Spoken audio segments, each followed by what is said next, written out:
जी हैं, इन्होंने सवाल जो है इसको लेकर खड़े किए हैं। सर, क्या सवाल आपने खड़े किए हैं?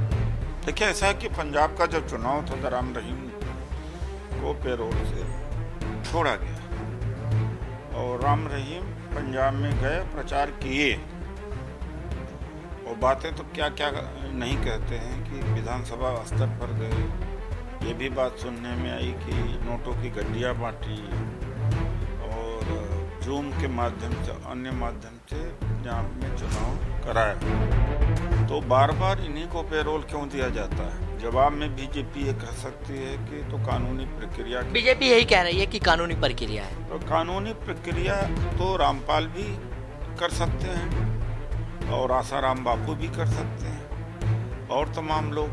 इनके ऊपर तो रामपाल से ज़्यादा गंभीर आरोप लगे हैं, तो उनको पैरोल पर क्यों नहीं छोड़ते? बीजेपी किसी भी स्तर पर गिर सकती है। इलेक्शन कमीशन ने क्या किया है कल कि जब 12 नवंबर को मतदान हो जाएगा तो 8 दिसंबर तक इंतजार क्यों गिनती का? आप बीजेपी में रही हैं, इसका ऐसे फायदा होता है? बिल्कुल होता है। रोजी रोटी पर कहाँ वोट पड़ रहा है, महंगाई पर वोट कहाँ पड़ रहा है? पूरा नैरेटिव बदल दिया है।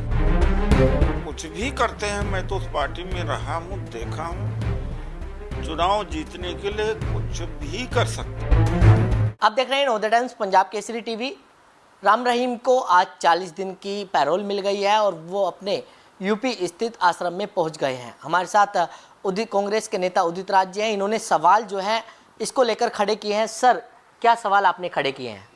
देखिए, ऐसा है कि पंजाब का जब चुनाव था तो राम रहीम को पैरोल से छोड़ा गया और राम रहीम पंजाब में गए, प्रचार किए और बातें तो क्या क्या नहीं कहते हैं कि विधानसभा स्तर पर गए। ये भी बात सुनने में आई कि नोटों की गड्डियाँ बांटी और जूम के माध्यम से, अन्य माध्यम से पंजाब में चुनाव कराया और मैं मदद लिया। अभी आदमपुर में चुनाव हो रहा है, तो उपचुनाव है तो 40 दिन का पैरोल दिया गया। उस क्षेत्र में इनका प्रभाव है, तो बार बार इन्हीं को पैरोल क्यों दिया जाता है?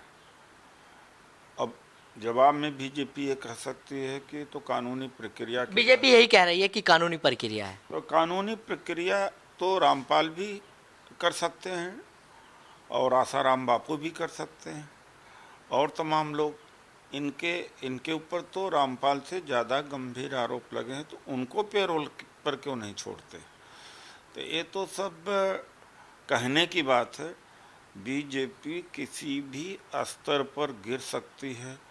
इलेक्शन कमीशन ने क्या किया है कल कि जब 12 नवंबर को मतदान हो जाएगा तो 8 दिसंबर तक इंतज़ार क्यों गिनती का? कहने का इसका मतलब है कि हेरा फेरी करेंगे, या हो सकता है कि चुनाव यहाँ हार जाएं तो गुजरात में प्रतिकूल असर पड़ जाए। तो ये जनतंत्र की हत्या कर चुके हैं करीब करीब। अब जनतंत्र बचाने के लिए हमारे नेता राहुल गांधी जी भारत जोड़ो यात्रा पर निकले हैं। सर, अगर बात करें 40 दिन की पैरोल मिली है, क्या बाबाओं का राजनीतिक पार्टियां इस्तेमाल करती हैं? बाबाओं का ही करते रहते हैं। अभी तो ये जो कोई किसी का कितना भी पूजा करे, ये व्यक्तिगत मामला है। मोदी जी महाकाल अभी गए, केदारनाथ, बद्रीनाथ, ये मतलब जो धर्माचार्य हैं उनसे भी ज़्यादा बड़े धर्माचार्य बनकर के टेलीविज़न पर प्रसारण करते हैं। कभी पशुपति ने चले जाते हैं। क्योंकि मैं आदमपुर की बात कर रहा हूँ, आदमपुर में उपचुनाव है। तो ये तो कर ही रहे हैं, वो तो दिख ही रहे हैं। मैं आदमपुर की बात कर रहा हूँ, आदमपुर में उपचुनाव है, उसको लेकर आपने सवाल जो है राम रहीम पर सवाल खड़े किए हैं। वो तो मैं कह चुका हूँ जो बात कि छोड़ा ही इसीलिए गया है कि आदमपुर चुनाव को प्रभावित किया जा सके, ताकि इनके जो भक्त हैं राम रहीम के, वो ज़्यादा तेज़ी से, ज़्यादा जोर से प्रचार करें और उपचुनाव बीजेपी जीत सके। क्या आप बीजेपी में रही हैं, इसका ऐसे फायदा होता है? बिल्कुल होता है। रोजी रोटी पर कहाँ वोट पड़ रहा है, महंगाई पर वोट कहाँ पड़ रहा है? पूरा नैरेटिव बदल दिया है इन्होंने। कभी मुसलमान वर्सेस हिंदू, कभी जाट वर्सेस गैर जाट, कभी उत्तर वर्सेस पश्चिम, कभी कभी इसका, कभी आतंकवादियों का। पुलवामा का क्या हुआ, कुछ पता लगा? तो ये तो कुछ भी करते हैं। मैं तो उस पार्टी में रहा हूँ, देखा हूँ, चुनाव जीतने के लिए कुछ भी कर सकते हैं।